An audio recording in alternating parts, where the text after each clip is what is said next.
Friday, the 14th of December, and we have our fifth and wonderful visit with Amita D.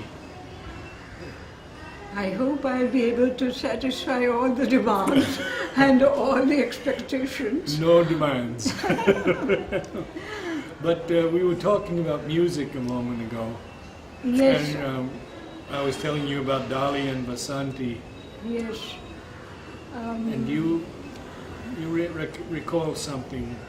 I can remember something rather funny at first. My parents were quite interested in giving me opportunity to study music, and they had arranged with someone here who was a musician of mark for me to do some Indian music. And you had to take mother's permission to go somewhere.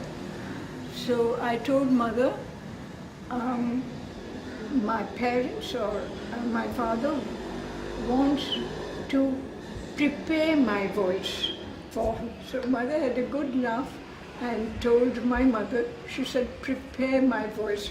You say like that in Bengali for training the voice, you know. So may I go to Ardhenduda for singing. And Ardhenduda was a musician, and you had to use the tambura.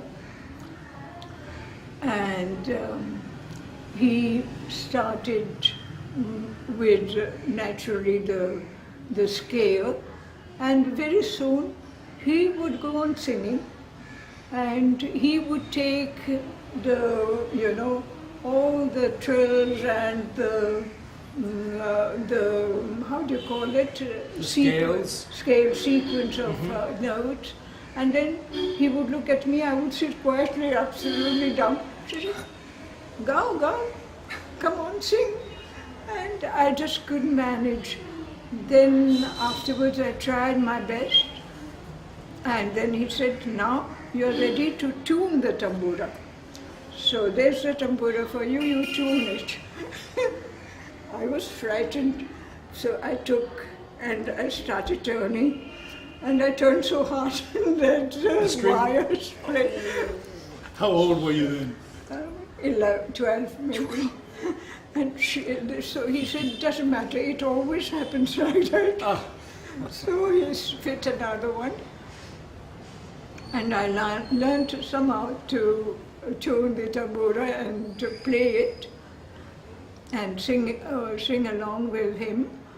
And but I found it very difficult, and but he was a wonderful musician, and he used to get lost in his world of music, and he was not even aware of the place around. And he had also played on the sitar or on the sarod, I don't remember, in front of the mother here in the playground. I see. And it was just such a beautiful experience. I wanted to share one experience with you. And it happened some years ago that we went to Raman Maharshi's ashram, and we were told, my friend knew of a man in his 90s who used to sing Arunachala Shiva, and he would go straight up. So we wanted to meet this man, and we found where he was living. Some German people had built a house, small house for him, and we asked, would you sing for us? He had one tooth in his mouth, and behind him there was an elderly lady, and she cared for him. And he began to sing one string, and it was so beautiful. And we found that he passed away now, but it was one of my greatest musical experiences to see someone who rose completely up. And the lady who was caring for him gave Raman Maharshi his last sip of water. So, but were you more attuned to into Western music, then No, I was really more interested in poetry, recitation, and all that. But as I told you, when I did the training of the voice with Maria Milli for teaching, because she said all those who teach in French ought to pronounce French properly. And she used to tell us, because you have to speak aloud in the classroom, the students mustn't feel you are shouting. So you have to know how to throw your voice. And that's what she started teaching us. Some French diction and a little exercise to increase our range of the spoken voice and to make us practice. She used to ask us to chant a line on one note, and then go a note higher. Take a comfortable note, she used to say, and afterwards I adjusted it to my classes also. And shall I give you a little yes, please, demonstration? please, because I'm so interested in that.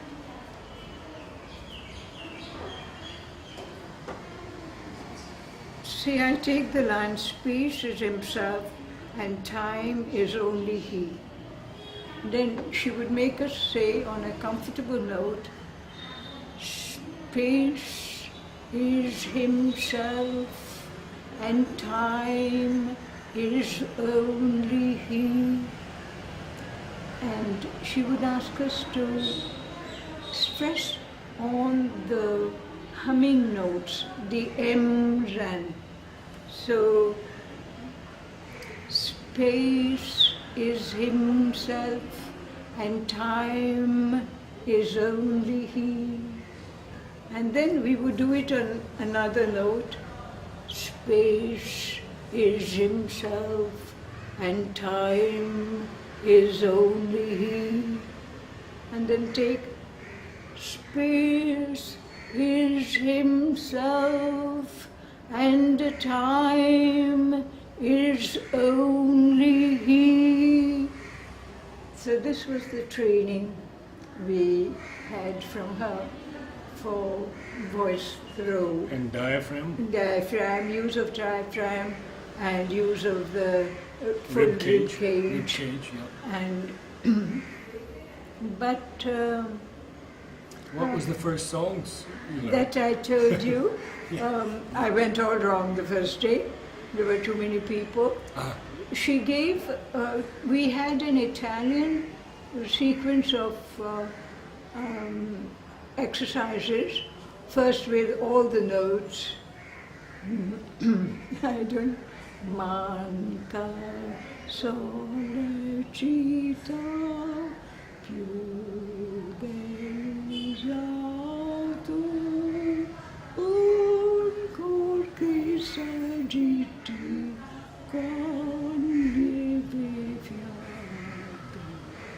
So sing the notes. Then there was with a interval, 3, simply, I have no voice left. That's fine.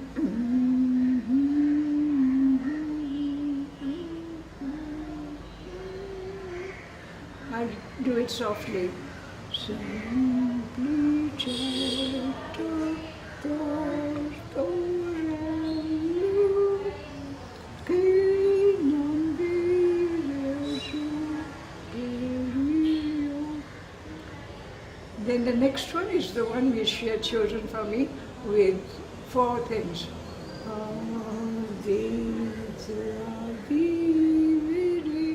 But I went all wrong. But mother said you will have to do it. And then the actual song she had chosen was Beethoven's The Maiden, Death and the Maiden, which I had sung in French. I don't know if I'll be able to.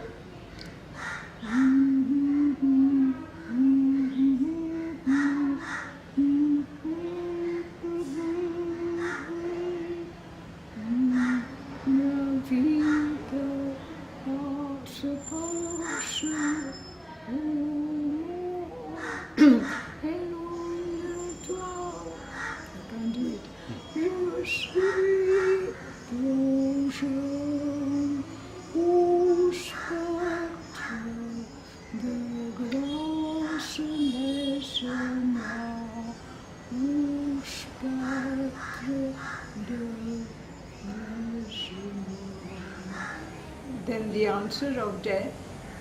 Dum dum oh belle douce enfant, je amie, je suis sur toi,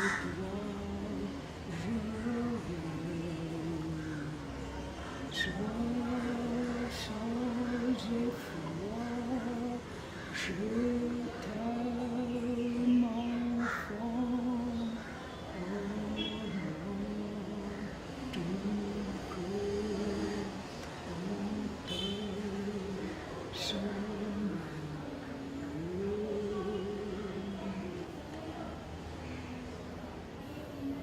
Did you sing for Mother?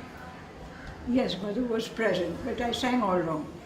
So I told Mother, I'm too nervous for singing, I can't. The Mother said, no, tu as une jolie voix, il faut continuer. And you have a nice voice, you have to continue. So I continued with Olga. I used to work with Olga for rhythmic gymnastics for the group. So for our physical education exercises. So the same day, after I'd worked for the exercises, I used to take about half an hour with her for singing. We did different songs, and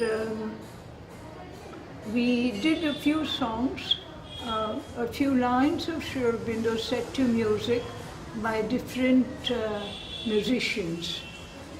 There was one particular one which she herself, I think, had set to music, Revelation. And someone had set to music a tree. I think it was an American musician, I don't remember. The accompaniment was very beautiful. It was more recitative.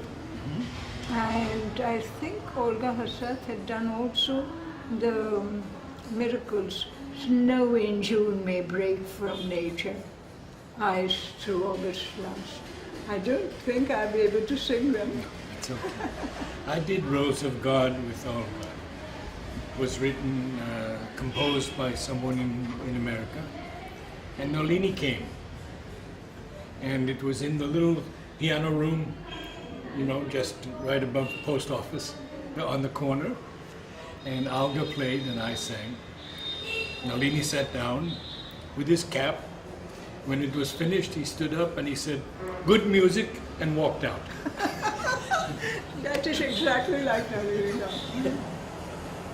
You don't sing anymore. Yes, I do. I still sing. Really? Yes. How about singing a few lines? Oh, on the spot. You see, we do an Om choir, which I hope you will come to one day. We'll bring a car for you, and I would love you to hear the Om choir. It is such an experience because that's the work that Mother gave me. Oh. First Adesh, you must bring down a new music. That's what she said, 1961, November. Yeah. I have worked all my life for that now. And the Om choir, last week, more than 125 people. Really? Yeah. So one day I hope you will come. Would you begin our session before our work on art, your discussions on art, with this beautiful passage from Savitri?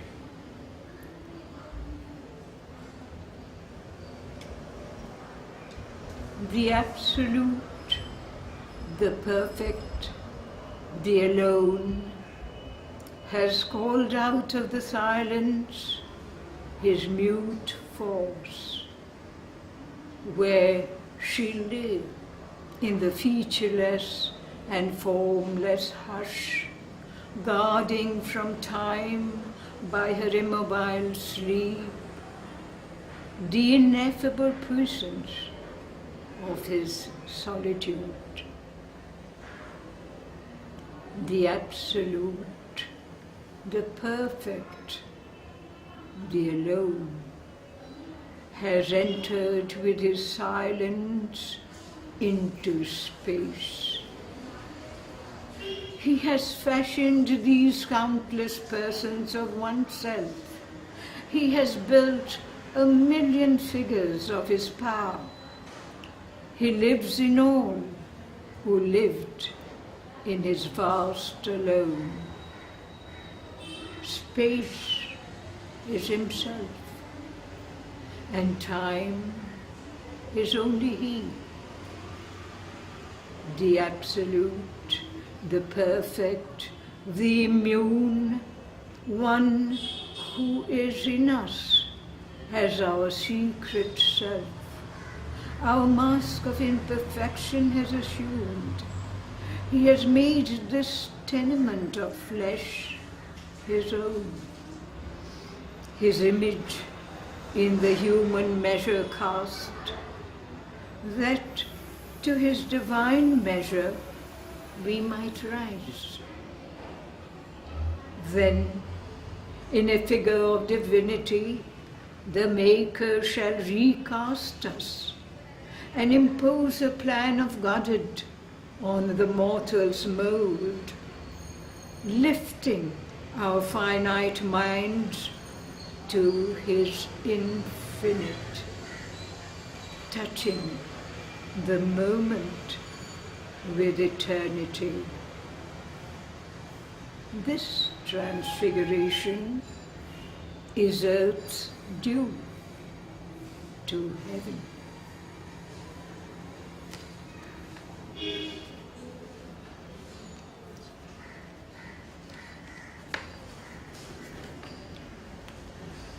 A mutual debt binds man to the Supreme. His nature we must put on as he has put ours.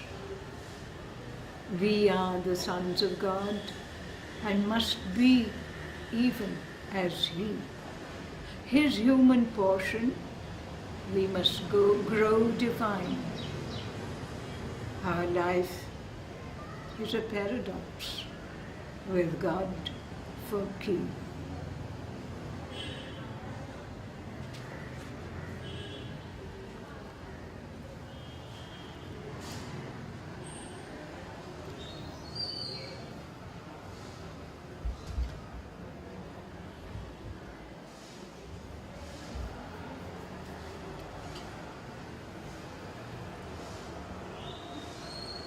So we will continue on art today. Very difficult to switch over now from the reading to art. Yes, it is. But I will do it.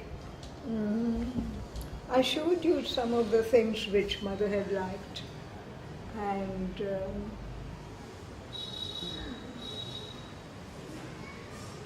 I got some of my paintings printed. I should perhaps bring them around. You said you had some on the wall in the other room? Yes, I had a few, but I think I would like to, yes, we could look at them, but they are more formal. There are a few abstract ones. Anyway, we could go and see, and then I will get into the mood of the paintings a little more easily. I'll take that one out also. It was called a good painting of my memory of Savitri.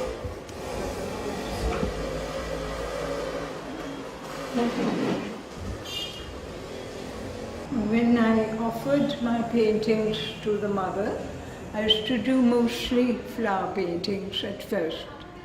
So somebody asked me to copy this white lotus, which was a Chinese printout, from a Chinese printout. And these I had done for a design. It's a little messed up, but I put both together just like that, and it happens that you are taking them today. I have done some flower paintings, and I was very amused to do those fruits from life. I put the fruits in front of me and I did them on the windowsill. This is a very special flower for me, supramental manifestation. I had planted them, and instead of these flowers, from the bulbs, another lily, ground lily, came out. And Parichandra told me it happens sometimes like that. And I showed you the flower. I'll show you my painting also of that flower. Was it the white lily? No, the lily with the pink border. Yes. I showed you, I think, last time. Yes, joy of integral joy of peace. faithfulness or peace of faithfulness. Peace of faithfulness. That's what grew out of this bulb which I planted. You know, that flower we don't see much anymore. There are two of them, and Mother named one with the pink and one without the pink. Yes. Without the pink was peace of faithfulness. Yes, and we don't see that with the pink is anymore. joy of faithfulness. It's a pity because when Mother named them, they planted many in the lake also. And several gardens had bulbs.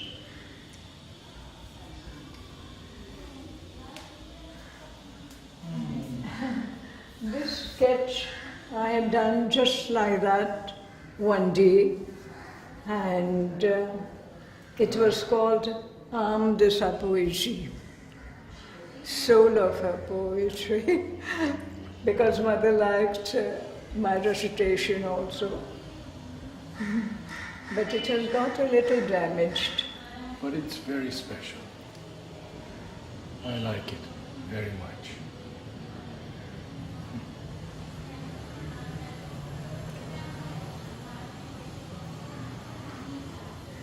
This also has got quite a bit damaged, but I wanted to put pencil. I didn't know you were coming. I wanted to put some of my pencil drawings. So I put these and these small ones. This one has a little story behind.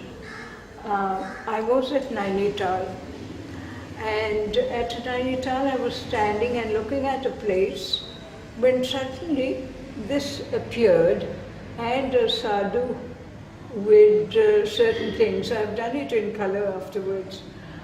And I was told, does it remind you of anything? Just that much time the scenery was there. Does it remind you of anything? And I said no. And just that much I saw, and I painted. And I drew it. This is my first drawing. So, from a sketch done in 1983, I had gone to Nainital. And 83. So that was the first drawing you did in Nainital. And this was one of the drawings. I had done several sketches of sceneries. I will show them to you. I've got them in an album. Here I just put, I don't go out nowadays, so I like to remember the darshan room, and I come and pray here. These were done by Mother's attendant Chinmayi, whose paintings Mother had also corrected. And earlier, Mother and Sri Aurobindo sat on two separate seats. And this was in Sri Aurobindo's own room. There are others which I got a printout of. They had issued a diary with her paintings. So from there these were picked up. This is a sketch in pencil on just brown paper. I don't know how I got the idea. The entrance of the house as it was when we had first come in 1941 and 42. You can still see this, but the front veranda was not there. There were the pillars and there were flower pots in front. This you still have, and this is the staircase here that you climb.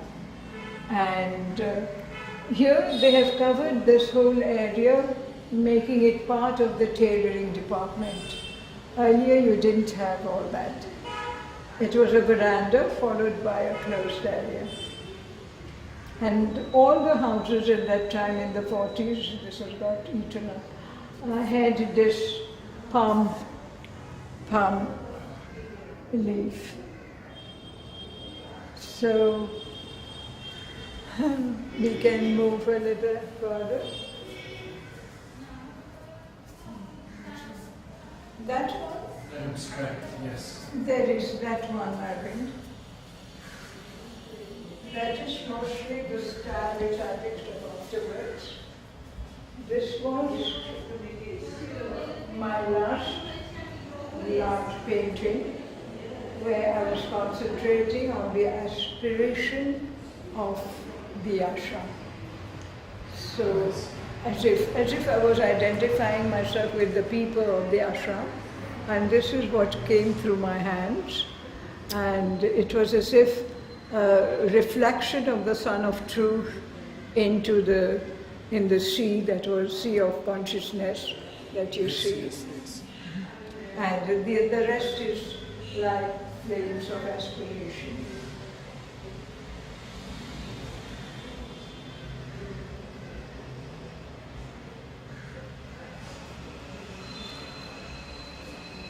I think in that case I should bring a few more full paintings to show you. This you have seen the other day, no?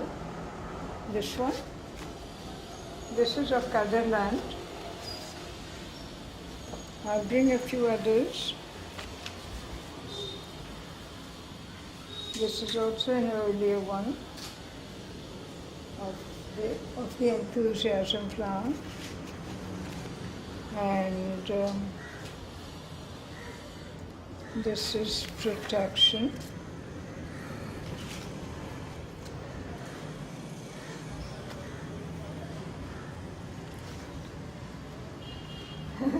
That is harmony. And I love it. It's very beautiful.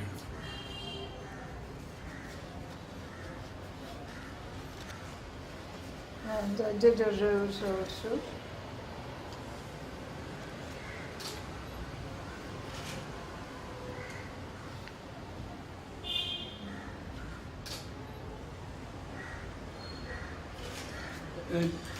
Both Priti and Dhanavanti told me how Mother corrected their painting. Did she ever give you guidance like that?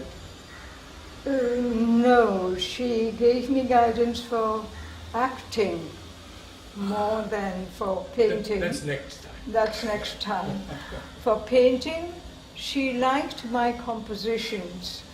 So I know I used to give her cards or bigger paintings, and I know that she had shown to Jayanti Lal one.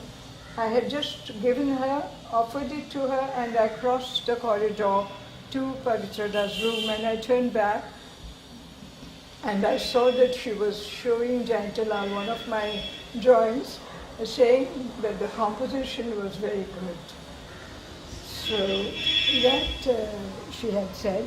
And the other one I told you, I switched over more to visionary things. So, but the originals I may not be able to show you. Shall I show you the photographs of such paintings? Of the abstract paintings, the photographs will be all right for you?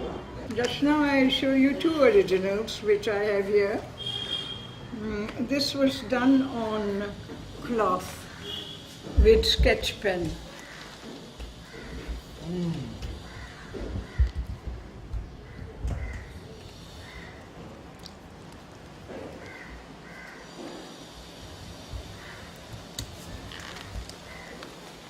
And this one, I have done just like that in Delhi on a letter pad but I liked this very much, and someone who understands said the figure I drew it from was Saraswati. So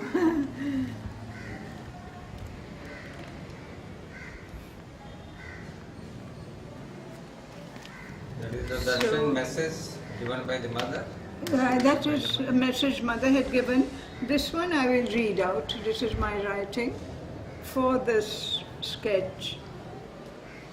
In this world where flowers are losing their fragrance and truth has no meaning and beauty is lost in the mire of lust and self-interest, guide us, O Spirit of Delight, towards eternal good.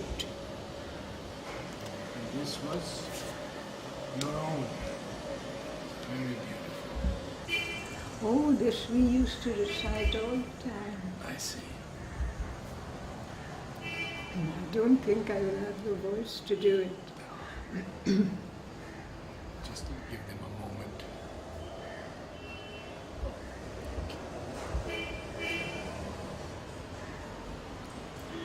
When darkness deepens, straggling the earth's breast, and man's corporeal mind, I'd start once more. Sure.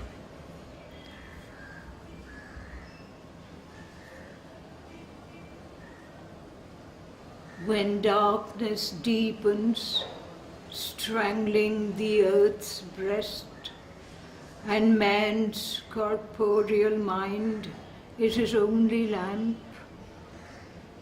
as a thief's in the night shall be the covert tread of one who steps unseen into his house. A voice ill-heard shall speak, the soul obey. A power into mind's inner chamber steal, a charm and sweetness open life's closed doors, and beauty conquer the resisting world.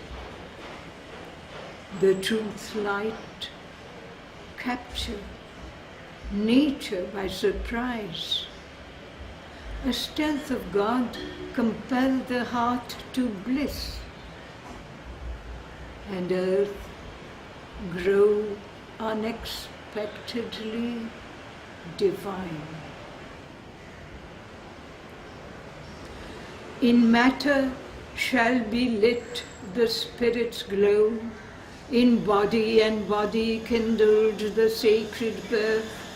Night shall awake to the anthem of the stars, the days become a happy pilgrim march. Our will a force of the Eternal's power, and thought the rays of a spiritual sun. A few shall see what none yet understands. God shall grow up while the wise men talk and sleep. For man shall not know the coming till its hour, and belief shall be not till the work is done.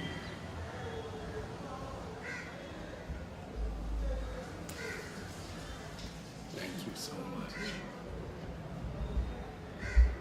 It was all right.